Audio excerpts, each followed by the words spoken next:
Welcome. I'm Cam, and this is Never Touchin Grass, and we have spent 100 hours, well over 100 hours in Borderlands 4.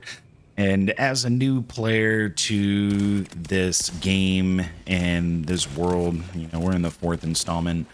It's a very large and complex game. There's a lot going on just within the combat, the weapons, the vault hunters that you'll use, the skill trees that continue to expand. We've got late game additions, how you can continue to buff your character. There's a lot to this game, and even though I have gone through and completed the campaign, I've extended into the late game stuff, I have barely scratched the surface as far as this game is concerned. It does appear that there's a lot of content that is scheduled to come down the road here, and it's definitely going to be something to keep you occupied and hopefully entertained throughout the life cycle of this game. This is a looter shooter in an alien world, and going through and saving the planet and looting and finding vaults and all sorts of equipment for you to play with. With this game, you have a choice right now on the base game of choosing between 4 different vault hunters. Gearbox has teased another vault hunter that should become available soon. I do believe that the folks that had purchased the deluxe editions of it will probably become free, but from what I understand earlier, if you wanted to purchase those vault hunters or do the things that were in the deluxe version, that you could purchase them a la carte. So I did just buy the base game. I didn't have a lot coming into this and knowing what I needed to have or what would be good. So I went base game and figured I'd try it out, see how it goes. I will definitely buy the other vault hunters.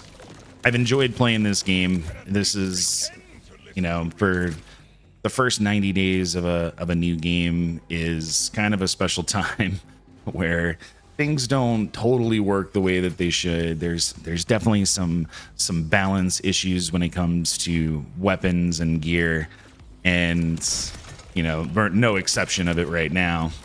I think you could have fun playing any one of the vault hunters right now just because some of these weapons are very overpowered, but you can also really have some strong characters out there right now too. As far as the movement is concerned with this, there are some new additions that I don't believe that were there in previous, but we do have our double jump, but we also have a glide feature, which really makes it helpful when you're trying to evade enemies and get away from bosses. You can kind of double jump and glide to safety. This definitely helps you get to other areas in the game that may be inaccessible if you don't glide to it. There's also no fall damage here, so when you fall from 500 feet in the air, you're just gonna land, which is helpful because some of the areas are rather large. I would say for the most part that this game runs on rails. There's a way for you to find where you're supposed to go. You can have a breadcrumb trail that leads you there. It sticks around for a little bit. And for as large and as vast as this game is, I think it really does help having that there. Feels like training wheels, but at the same time, I would lose my mind if I was trying to remember which left and what cliff to jump off of. But, you can play however you want to play. You want to be blind through the whole game, you can do that. You don't have to hit up on the D-pad. As far as the weapons are concerned, you do have 4 weapons that you can load into your gear. Obviously, there's a lot more that you can store within your backpack, but it does allow for some interesting combinations of weapons. You can see on the right-hand side here, I've got a space laser right now. We got some shotguns. Then, of course, the most OP gun in the game, the Sansaba Jacob's pistol. You can pretty much one shot anything with this for right now. I think one of the things that I appreciate as a former Call of Duty player is that I believe that these devs are out there to make sure that everyone's having fun. And what I mean by that is Call of Duty is the fun police. If there was something going on and people were having fun, or there was an exploit, it was everything that they could do to fix that. And even in a situation where it's a player versus enemy like we are now, you know, obviously if you're in player versus player modes, you know, any kind of exploit is not great. But, you know, when you're just playing against a computer, who really cares? Well, of course they do. Gearbox is a little different. They've identified that there's definitely some balancing issues that need to go on here. There are some guns that are way full tilt into the wrong direction, but they've announced that they're going to address buffs of underperforming weapons first instead of go ahead and start nerfing stuff. That's great. I appreciate that.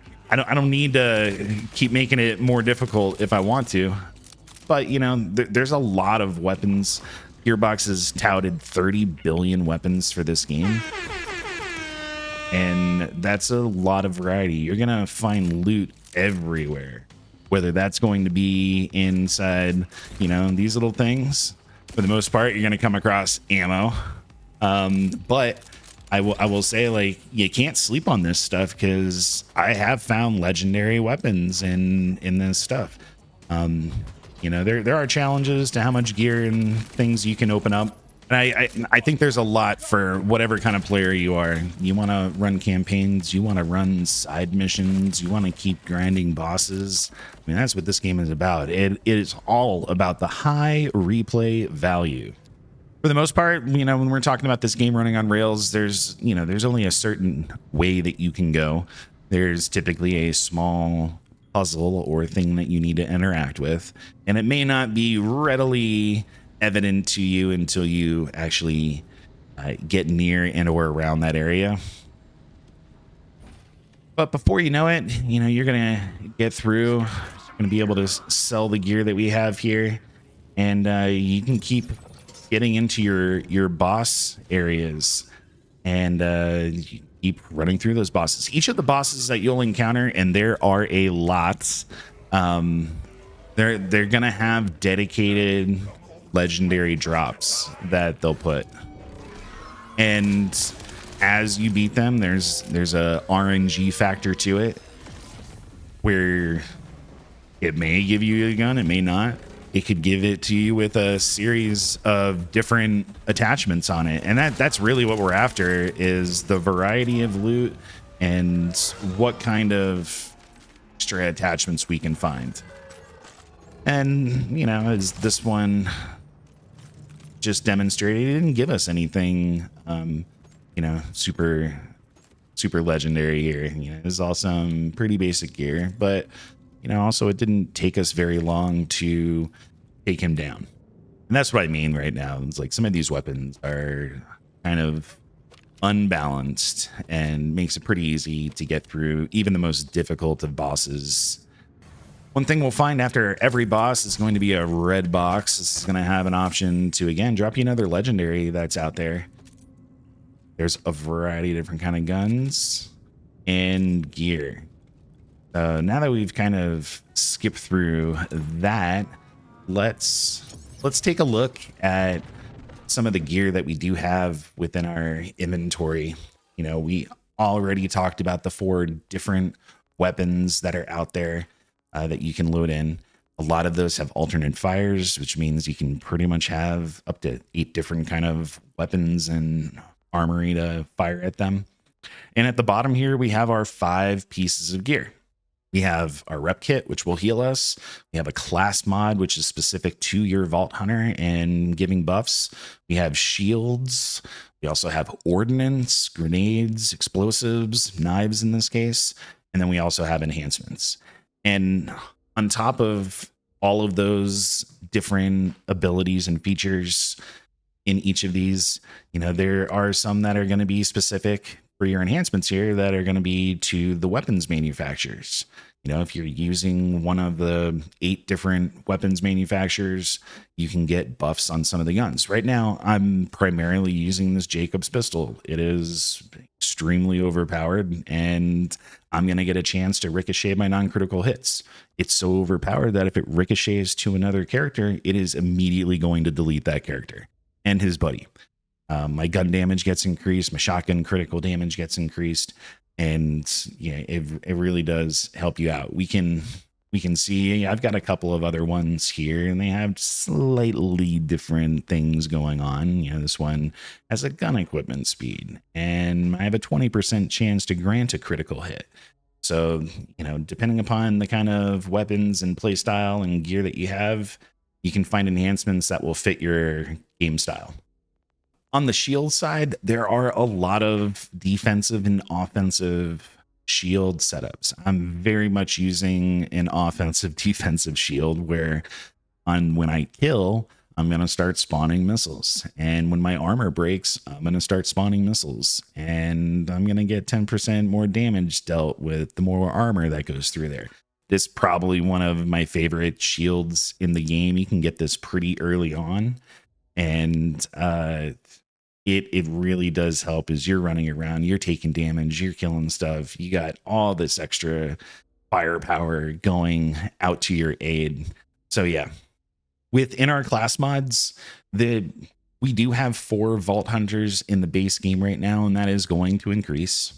And as you explore and go through the gear and the loot and the bosses, you may come across class mobs that are not for you. You may come across a Vex or a Harlow or a Rafa. I'd like to say that those aren't bad either. There's a lot of things that you can do with your gear right now. You know, we're just looking at what's on my equipment, but you do have a backpack. You have a lot of space in here that you can store loot. You can sell that loot. And if you want to, you can bank that loot. And you can send things off to another long-term storage for the bank, which happens to be shareable across your characters. So as I have done, and you can do too, and complete the campaign. Once you've completed the campaign and moved on, you can create new Vault Hunters. And you can have those Vault Hunters either start at level 1, or you can have them start at level 30 after they've effectively completed the campaign, which for someone like myself, that's really helpful. I don't necessarily need to start at ground 0 4 times over.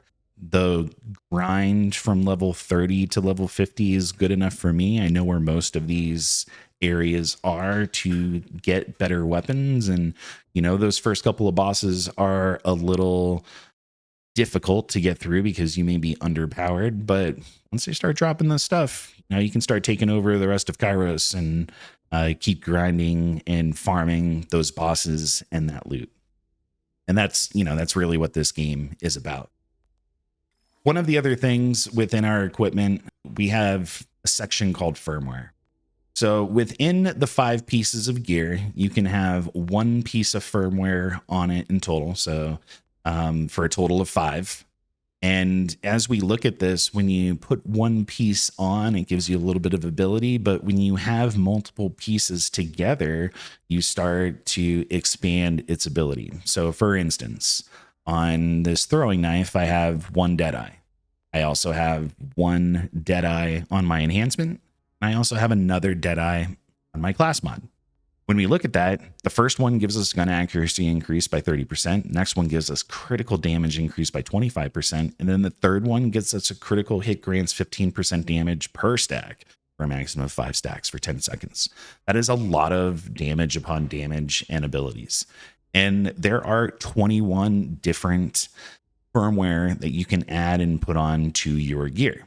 There are some limitations to that. So for instance, if we look at our class mod here and down at our Deadeye, we can see that we have a little lock icon. And what you can do is you can take the firmware from other gear, you can put it onto your gear that you like, and away you go. Unfortunately, you cannot modify that gear once you've modified it once. So you have Deadeye. I put Deadeye on this guy. I can't take it off. anymore. That one's kind of locked in there, and that's fine. You know, I have opportunity for other gear. So, you know, as we look at our class mod, I have other class mods here that have slightly different features and abilities. This one is more shotgun damage and skill damage and reload speed. But I also put a Deadeye on it too. So if I do swap out, I can still retain my firmware buffs that I have here. And there are a lot of buffs that you can do to your character, aside from looking at a very deep skill tree and where you can start putting your points towards. Every level that you go up from 1 to 50, you will get a point to spend here. Now, this path is not exactly set in stone. You can pay money and you can respec this, and we'll take a look at one of those areas that allows you to do that. You have 3 different sections for you to choose where you kind of want to align your gameplay and your skill set. You can use a little bit from each side, but ultimately you need to make some choices with your action skill, your augment, and then ultimately your capstone.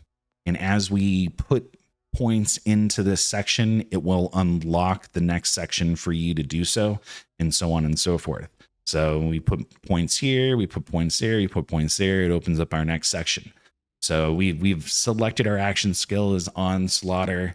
I've gone through and added Force of Nature as my augment, and then finally my capstone is the Stormcutter. And these are just going to be more specific and brutal skill points you can put in that is just going to help you delete the enemies that are out there in Kairos a lot more effectively.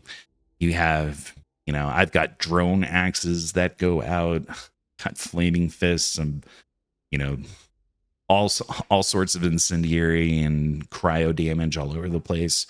So on top of extremely overpowered weapons, makes it for a fun run. I mean, I'm very much into the run and gun style of gameplay, and, you know, this definitely serves me up a platter that keeps me satisfied. Once you have completed the campaign, you will unlock another section called Specializations, and this is all XP based. So as you're playing the game past that point, you'll start to get points, and you can put your points here, and they will help you in a variety of different ways. But once you've done that and unlocked it, you can start selecting these additional passive skills that will increase your skill ability out there. Yeah, it's a new word. We're using it. On top of that, we also have what they call Ultimate Vault Hunter. So after you've completed the campaign, you can go through a series of challenges, killing bosses, replaying missions on a harder difficulty with variations on the bosses. Maybe they have shields, maybe they have corrosion or some level of toxicity, fire, whatever the case is. It'll be a little bit more difficult and a challenge to get through. Once you've gotten through that, you will have a higher hit point and health for your enemies that you'll encounter, but you'll also have the ability to find gear and different weapons out there that could have additional attachments. It's not going to give you the opportunity to get more legendary weapons, but the legendary weapons that drop will have an ability to have more features on them. So I really think it's worth your while to try to get through the campaign, get into your Ultimate Vault Hunter, so you're at the top tier killing, and you have the best opportunity to get the best gear and weapons that are out there and available. Let's take a moment just to look at this extremely large map. You start off in the Fade Fields, and this, I have to say, for as large as this map is, 90% of it is available to you when you start the game. You don't necessarily need to progress through the campaign to unlock the map, but I will say that there's probably about 10% of this map that are locked behind a campaign or a side mission for you to get to a specific area. So one of the things that I tried to focus in on when I first started this game was opening this map and traveling to different areas that allowed me for fast travel. So safe houses and silos, even going to different fortresses that you'll encounter, they have the ability for you to just to move there. And as you go through the campaigns and the side missions here, they won't just take place in one area. They will maybe start here and then travel you all the way to the other side to go and obtain something. So for me, I felt that the best use of my time was to open this map up, find and unlock those safe houses, and then I went through the campaign. So when it did give me an objective, I could just fast travel over to the other side a lot quicker instead of, traveling by foot or by my vehicle. I think that really helped out long term. Once I was able to do that, I don't really feel the campaign was all that difficult. And like I said before, it does run on rails. It gives you a very set point of what to do.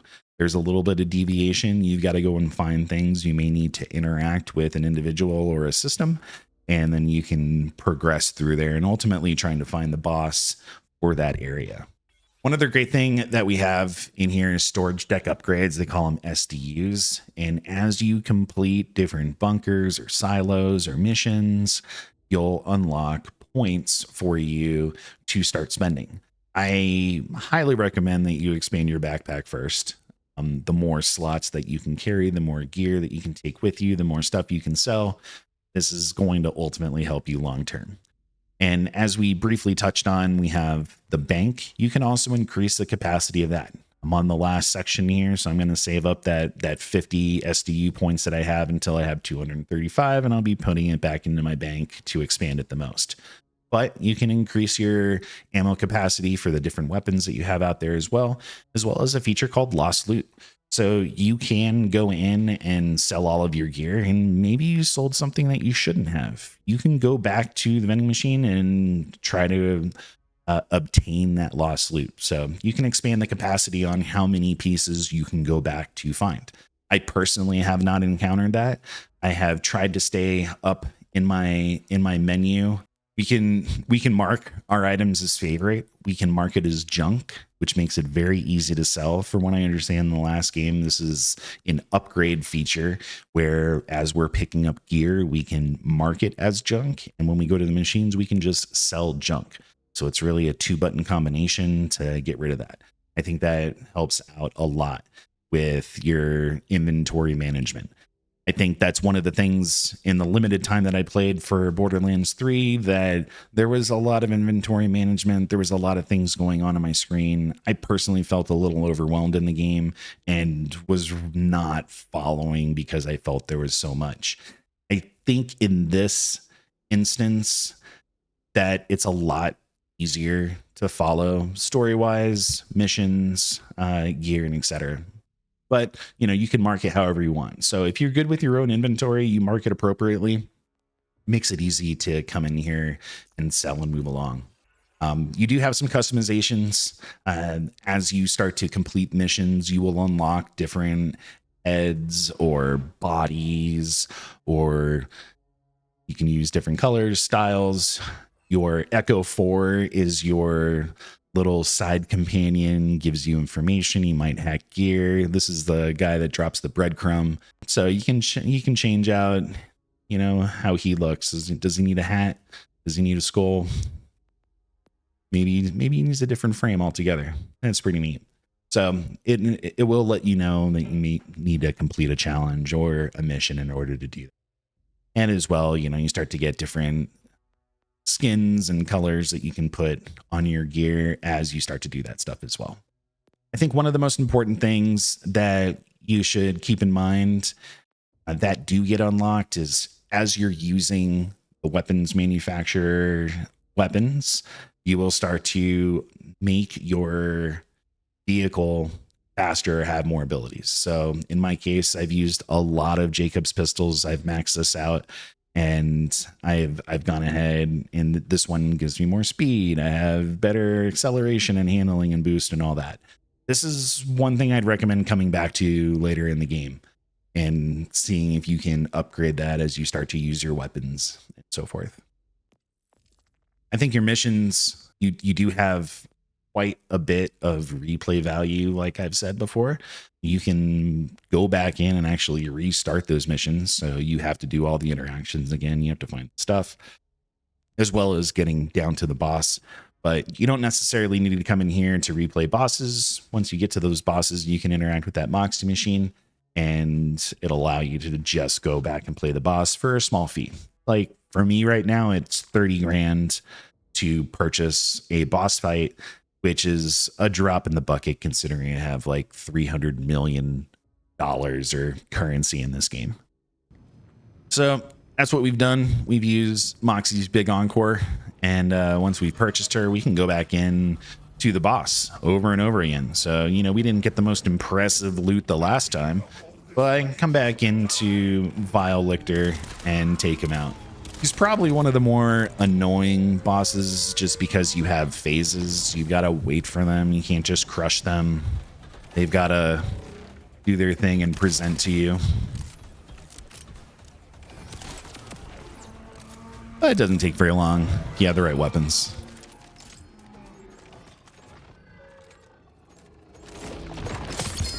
That's the sound of progress.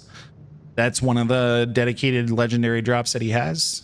He happened to give us a class mod for Harlow. And this says when she activates her Flux Generator, she decreases her remaining action skill duration by 50% and gains 200% action skill power. That's pretty big.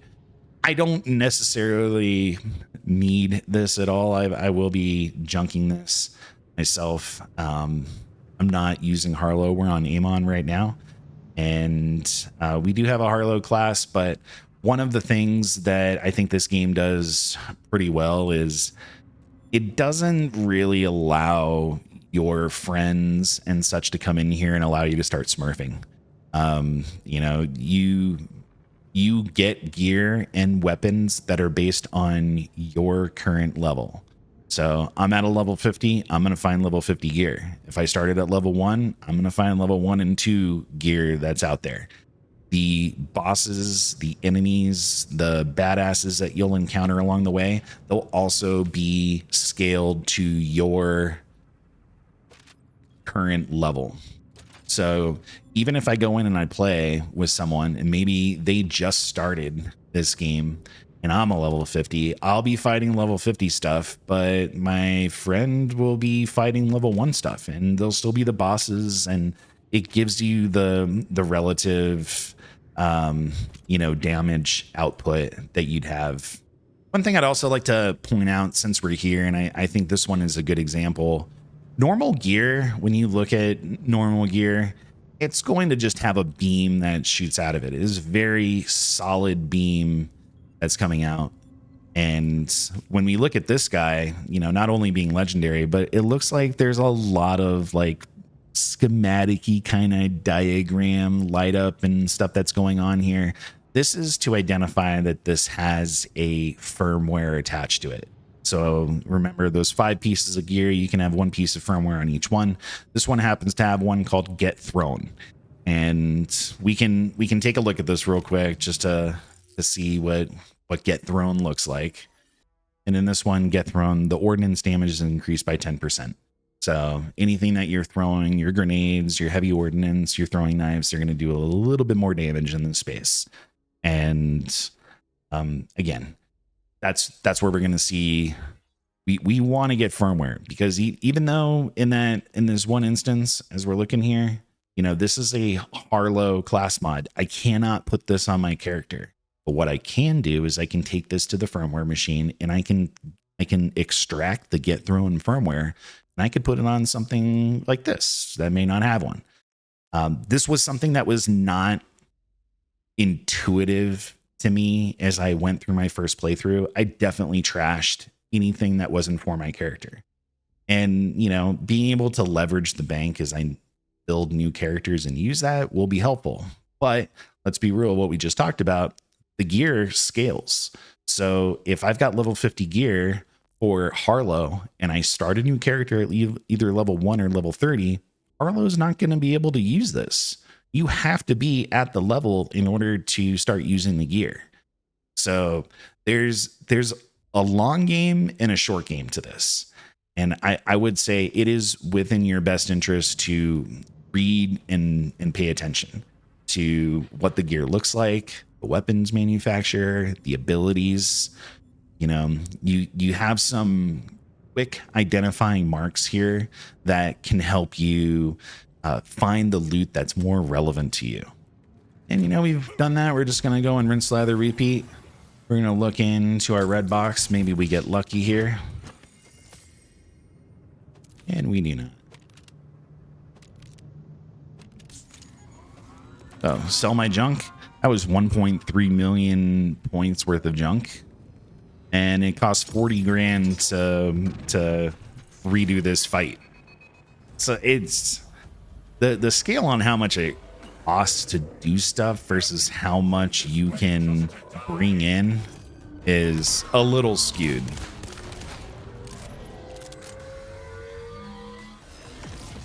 Personally, I feel like there should be a little bit more risk reward here, and they do a lot of things based upon percentage of your overall.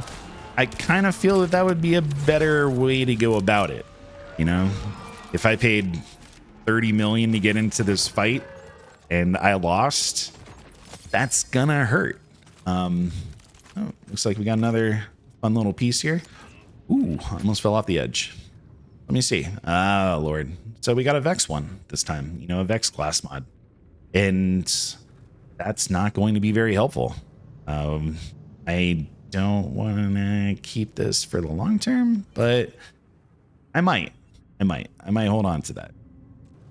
Let's get ourselves out of here. Let's go take a look at some of the machines I was talking about earlier. And we'll use our fast travel. One of my favorite sections to come to is the Bones of Sanctuary.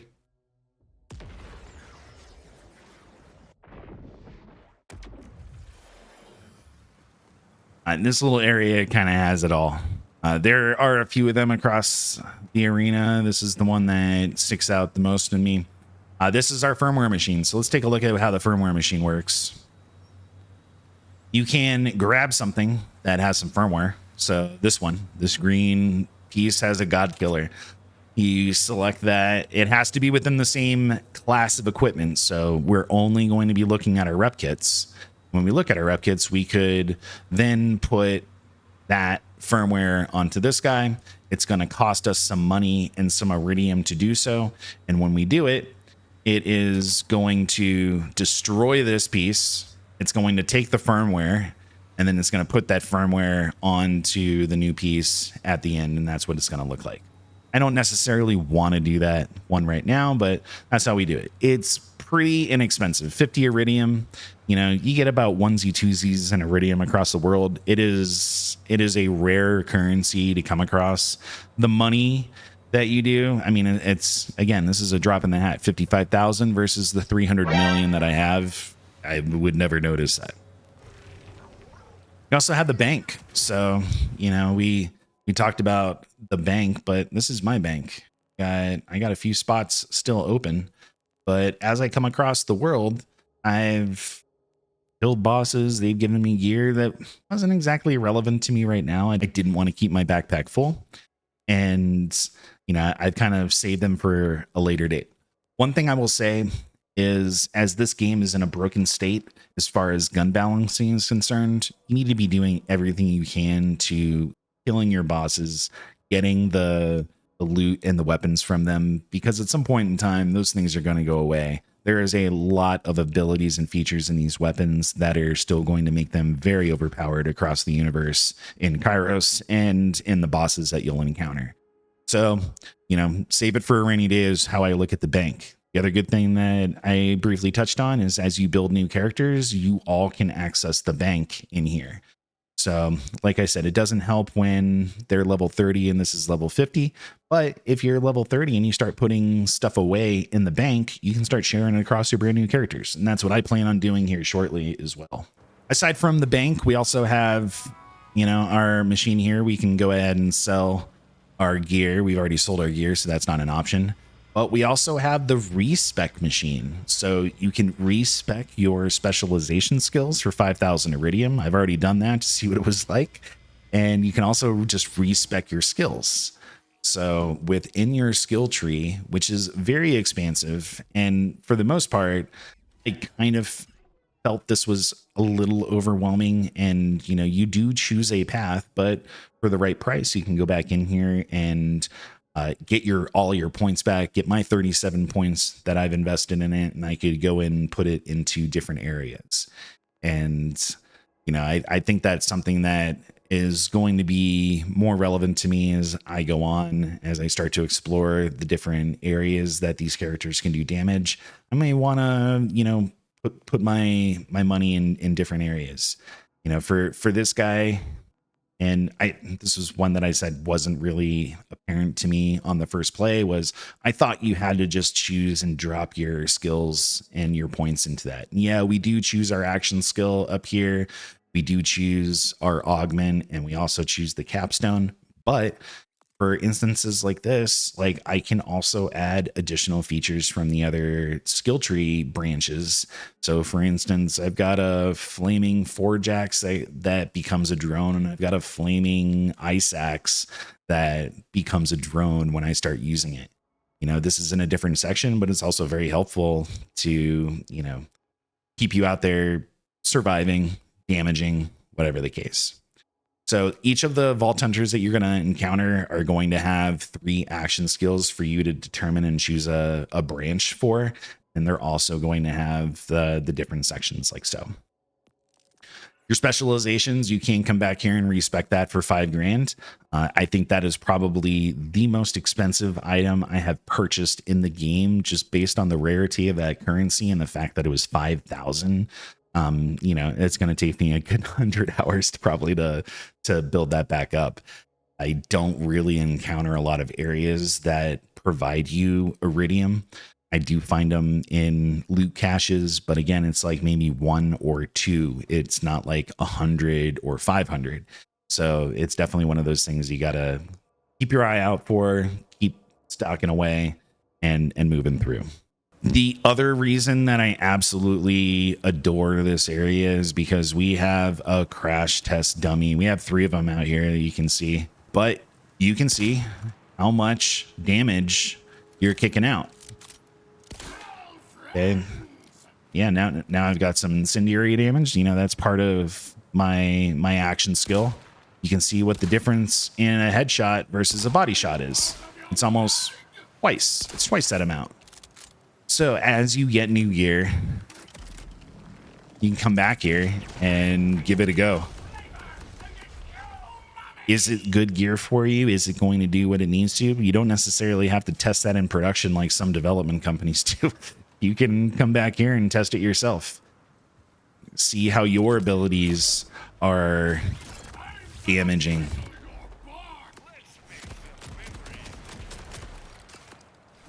Every color that you see come up in the damage is a different type of damage that it's inflicting.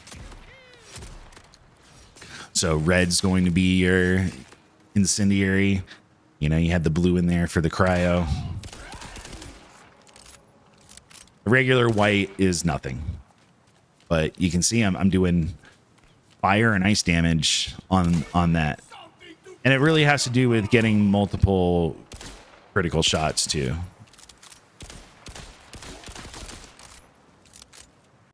I would like to take a moment before we leave here, just talk about some quality of life updates that you can do along the way. One, I do like subtitles. I put those on. I do like to kind of read through the story. I think a lot of people are using subtitles these days. But another thing that I think is helpful is the grapple view tilt, turning that off. Your character will tend to look towards your grapple points, and you can take that off. I've also dropped my camera head bob down just a little bit on here, but it has definitely helped me with that. One of the other things that I've discuss briefly is we have those breadcrumbs that Echo 4 drops that gives you the path for you to walk through. You can change how long that path visibility is. I would highly recommend switching it to long. A lot of the places that you're trying to get to are a long run. So having that kind of stay on the menu for long term is very helpful. As far as the visuals are concerned, I have messed with this a lot of times. I have not experienced the lagging and the hitching, with the exception of the last update that Gearbox provided. It had a lot of stability fixes in it, but at the same time, there were some additional steps you needed to take to make it work like that. Outside of that slight deviation in adjustment, I really have not had issues with this game performing. I have had crashes. I'm also very accustomed to crashes happening in the beginning life cycle of a game, so not the worst thing in the world. I'm from a Call of Duty world where it's a very abusive relationship between the consumer and the developer, and they're constantly developing and releasing half-cooked games. So you're going to go through a long period of time where you're trying to just get it stable, and you're also trying to get it to perform like it's supposed to. I think for the most part, this game has worked like it's intended. I think it looks great. I think it's very huge and expansive. There are small loads that I experience when we're going into different areas or we're using the fast travel. So let's go and use another fast travel. I mean, 1, 2, 3, 4, 5, 6, 7, and we're there.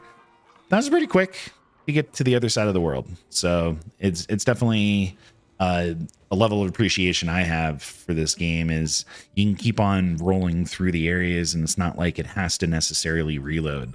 I can keep driving and driving and driving through all of this, and just loads, and there's enemies galore, and there's loot to take on. So I also feel like this map doesn't necessarily represent what you'll experience. So for instance, just looking at this little plateau and mountain range, you may be on the bottom, but that first hill could be like 75 feet high, and so the next one, it might not be available for you to just go right across. You might have to circle the whole thing to get around and to find your way up and into it. So I think there's a lot to explore. You can see on my game, all of those exclamation marks, all of those question marks are things that I still need to explore. And, you know, I've completed this game and I plan on doing the rest of these. And you'll have the ability to do that again as you start to expand new characters. One thing that I think is kind of fun is we have weekly activities. So we have one boss that becomes very hard for you to find. You also have a black market machine. So every week that's going to change and give a legendary gear. Probably about 4 million or so is what it's going to cost to acquire that. So have some money when you get there. Once you use it, whether you sell stuff or buy it, that's it. You got to wait the cooldown until the following week. So choose wisely. And you also have wildcard missions. So this is one of those things that we were talking about as it relates back to Ultimate Vault Hunter. Within the Ultimate Vault Hunter, you're gonna, in order to get to the next level, you'll have to do a wildcard mission, which is basically going to have modifiers on that boss and that level. And once you get through that, you'll be rewarded accordingly. So for this one, it says that their modifiers are shielded, fortified, and strong. That wouldn't be too bad to get through, but that's going to change week to week and from mission to mission. There are a tremendous amount of missions out there and a lot to keep you busy. As a first-time player into this series, I find it to be very engaging, a lot of fun. I haven't played too much with other people. I've been primarily a solo player, but I do like the ability that my friends can come along and we can go, you know, destroy and cause carnage across Kairos together. So I will be continuing to expand and go through this game and, you know, try to get the most that I can out of this, and hopefully you'll be along for the journey as well. So I appreciate it. Thanks for stopping by, hopefully you learned something. Maybe you got a little motivated to buy it yourself. I don't pretend to know everything about this game. Like I said, I've barely scratched the surface, but hopefully we can learn together. So thanks for your time and take care. See you later. Peace.